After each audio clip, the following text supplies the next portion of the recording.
The Citroen Grand C4 Picasso. Now this is a 7-seater MPV which actually looks pretty cool. I really like this front end design treatment here, and the way that you've got the LED daytime running lights above the normal headlights, a bit like eyebrows above an eye.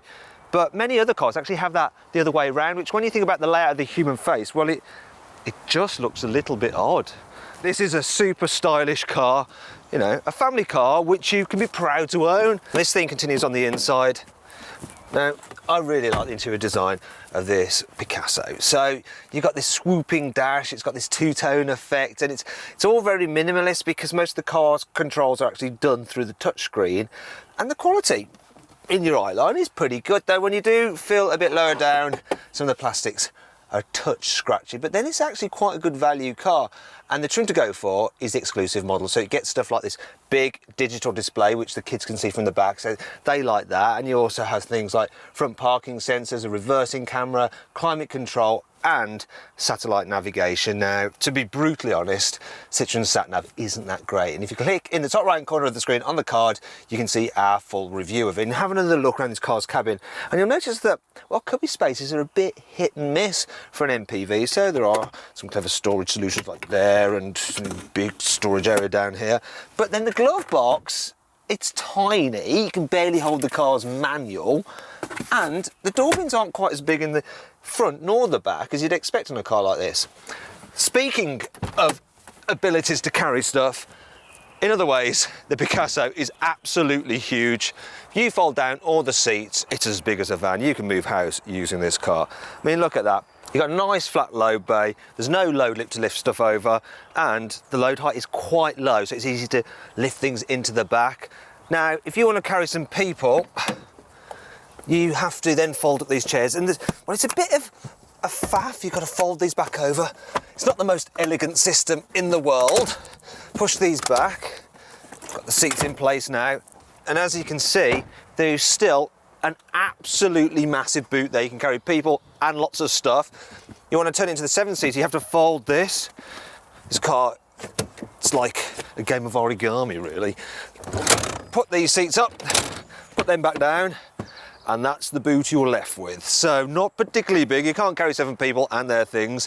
Though to be fair, the space you've got here is actually slightly bigger than on its main rivals. But yeah, okay. So what's it like for carrying people rather than stuff? Well, getting into the back is reasonably easy. You fold the seat forward and that base flips up, which, while this gives you a good way to get into the back, it's not the most elegant system, I don't think, because when you pull it back down, you then have to snap it back into place. Now I'm going to shift this out of the way so you can see what the heck is going on back here.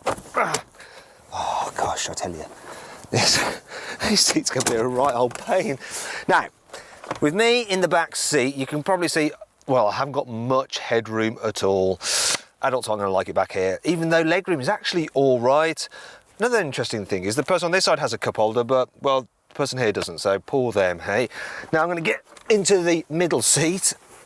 Ooh, right, work my way round. This is probably the one of the most awkward reviews I've done, actually. Let me get this seat back. I really don't like the seating system that much in this car. It's a bit confusing, but I can't fault these seats themselves in the middle row because they are the same size. They're not in many of this car's rivals, so that's a really nice touch. And they're reasonably comfy. You've got a flat floor there, and the thing is, if you get the middle seat, you've got this space here, you can actually stretch out a little bit more. I do like that. Obviously, you can slide these chairs. You can recline them if I can find the lever. There we go. And on the whole, they're good. You do seem to sit quite low in this car, so your knees feel quite high, which does get a bit of a pain on a long journey. You can get the car with these tables, picnic tables. They are pretty sturdy, and you have a little reading light there as well. Need to point this out as well. Each of these seats actually has ISOFIX fittings for a baby seat. Now, if you want to see how easy it is to fit a baby seat in this car, just click in the top right-hand corner of the screen on the card. You'll also be able to see what it's like for carrying people. So you've got people in each of the rows of this car and across this middle row to see if it's going to be practical enough for you and your family. And we've also got an in-depth review of how much stuff you can pack into this car's boot. There's plenty of other things to like about the C4 Grand Picasso. Here's 5 more. A little security mirror lets you see what all the fuss is about in the back seats. The 3D effect lights are the stuff of concept cars, not supposedly practical people carriers. You can get the car with a removable central cubby because pourquoi pas? Massage seats are available and there's car support for those who really want to travel in first class. With the glass roof you can see the stars at night and the blind actually retracts pretty quickly. However, not everything about this car is great. You can't get curtain airbags which extend all the way to the rearmost seats. Oh well, you've still got 3 of the children as backup. You can only operate the climate control through this rather clunky touchscreen. I prefer a knob. The cup holders are so close together that when you're trying to remove your coffee, this happens. Whoopsie. The definition of the reversing camera is so poor that the image looks like an abstract painting. There's no clever place to store the parcel shelf with all the seats in place, so yeah, I'll just leave it there. But is all this forgiven when you hit the road? Well, that all depends. You see, in isolation, most people will be more than happy with this car's ride handling and sound insulation. But when you compare it to the new Volkswagen Touran, well, it's not quite as comfy, quiet, or as precise to drive. So, little tip for you, if you want one of these Citroens, just don't road test the Touran, because then you'll be none the wiser, and those Touran drivers will be all too aware that their car looks really boring next to your funky Citroen. One of the great things about this car is the visibility. So according to Citroen, there's almost 6 meters squared of glass in here. And that doesn't include this optional panoramic sunroof. It does include this though, the huge windscreen. That's lovely. Now you should have a good look around this car's cabin yourself by clicking in the top right hand corner of the screen on the car to watch our 360-degree video. And make sure you're watching on mobile, because then you can move your phone around to have a good look round for yourself. And it's a bit like you're sat here driving with me.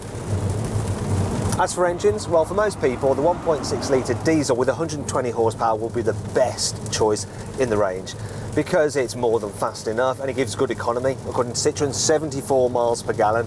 Now, this car's got the 2 litre diesel. I just don't think it's as good because it's not really that much quicker. It feels a little bit rough and economy is about 10 miles per gallon down at 64 miles per gallon. Though in reality, if I look at the trip computer, I'm actually only doing 44 miles per gallon.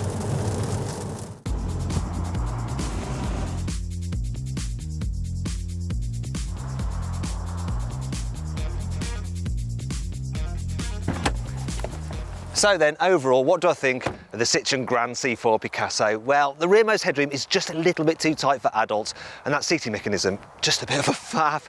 But this is a great looking 7-seater MPV, and, well, it's absolutely cavernous. Now, if you click up there, you can get more information and find out the best deal you can get on a Citroen Grand C4 Picasso at carwow.co.uk.